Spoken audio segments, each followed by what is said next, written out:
sports. All right, NFL training camps opening with every team, including the KC Chiefs, including our boy Brian Parker, University of Albany grad, had a chance to call his number many, many times in the broadcast booth at UA. And he's now a member of the KC Chiefs getting ready for training camp, and he joins us here on Big Board Sports on 104.5 The Team ESPN Radio. Good morning, Brian. How are you? Good morning, Rodger. I'm doing great. How you doing this morning? I'm good, man. How you been? All right? Yeah, not bad. Just got back to KC yesterday, so kind of getting ready before we kick off things Saturday. Well, I was going to say, is Saturday the first practice? Yeah, so we report. I got to head up tomorrow morning, about an hour away from here at Missouri Western, I believe. We start off Saturday, first practice, probably kick off meetings tomorrow evening, and things will be underway. All right. What's the climate with you? You made the 53-man roster a year ago. On that team, did some good things. Are you a lock to make the roster this year, or you still got to work your tail off and prove yourself? I wish. There's not too many locks to make the roster, except, your top guys. But what being on the 53-man roster did for me last year, it gave me a lot of good film for not only the Chiefs, but for other teams in the NFL to know what I could do.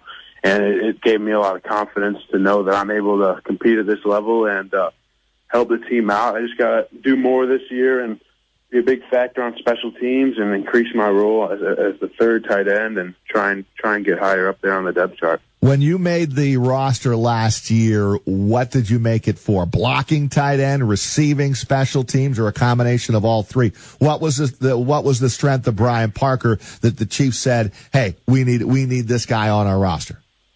Well, I think when they claimed me from San Diego, I think they liked my blocking ability that I showed in the preseason. I actually didn't get a ton of reps with the Chargers, as I think they kind of wanted me for a practice squad role last year, but luckily I had enough reps on offense to show what I'm able to do. Only had one catch in the preseason, so I'm pretty sure the Chiefs liked me for my blocking ability, and they needed another tight end on their 53-man roster who they could bring in and block. And once I started on the active roster, I think week 8 or week 9 last year in London, I started my main role on the team was as a blocker, and I played a little bit of special teams, but I think I'm able to do a little bit more than just blocking. So I think last year they looked at me as a blocker, and going into camp this year, I'm going to try and show them I could do a lot more than just that. Brian, Chiefs a playoff berth, coming off a playoff berth, lost to the Patriots. How can this team get better? Yeah, we got to just keep, go where we left off last year. I think we had all the pieces were there last year, and we had a couple guys get injured towards the end of the year, but we didn't start off great. We started off with a 1-5 record and ended up playing at Gillette Stadium for that game that we lost to the Patriots. I think with a little bit better start, we might have had home field advantage in the playoffs, which goes a long way. So we got to just pick up where we left off last year and get better in camp and get ready for week 1.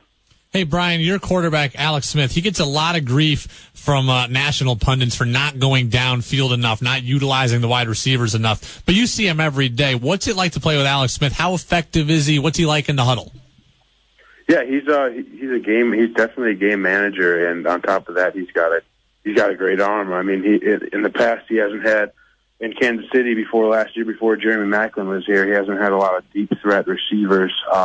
Last year he kind of opened up a little bit, throwing downfield. I think his strength is managing the game in a mid-range kind of game, using his legs a lot to expand the pocket and to run with the ball. But he's a quieter guy, but he's like another coach out there. He knows all his stuff, and he's a real down-to-earth guy who's in charge of the huddle on and off the field. So he's great to have in the huddle. He knows what he's doing. He likes working out with guys.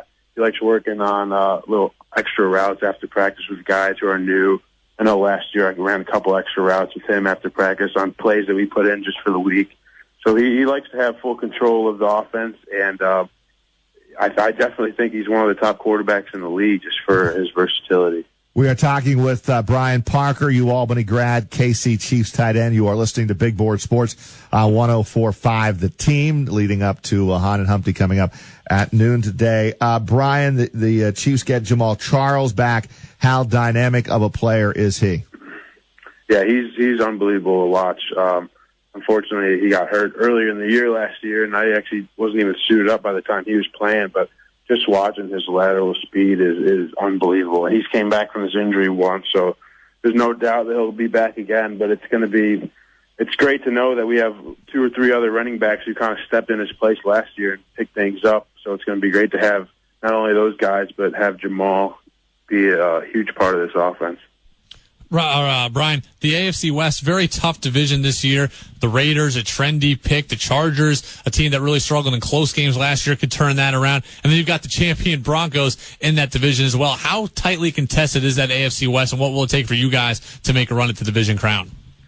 Yeah, it's tough. I know the Chargers have a lot more talent than what their record showed for last year, and the Raiders are a good young team, a young quarterback, and have a lot of real great players, Khalil Mack being, I think, one of the better defensive players in the league. And obviously the Broncos are probably one of the best defenses in the league, and we'll see how they are at offense this year. But it's a very competitive division. Most important thing is going to be winning every home game and trying to win every game in the division, even at the away stadium. So I know our goal will be to win them all, but if we could realistically win maybe 5 out of the 6, then I think we'll be right where we need to be. But our goal will definitely be to win all 6 and kind of show. Coach Reed likes to show the physical dominance in the divisional games, especially kind of to establish our presence as the leader of the division. So I know going into each game is the same mentality as how we want to approach it, but the divisional games especially are kind of a real physical games for us. So we want to establish how physical we are as a team on the offensive line, on the defense, and try and win all those games. Brian, I know UAlbany misses your presence. That is for sure. We miss you around here. And UAlbany this year picked 11th out of 12 teams in the CAA, with Greg Cattuso now starting his 3rd year. And I really think he's done a good job upgrading the talent level, bigger, stronger, faster. And you saw it at the tail end of your career with Greg. What do you think about this program right now? And can the Great Danes maybe turn some heads this year? I think Greg feels like they can be a lot better, and this is kind of a big year 3 under Greg Cattuso. How about some thoughts on UA?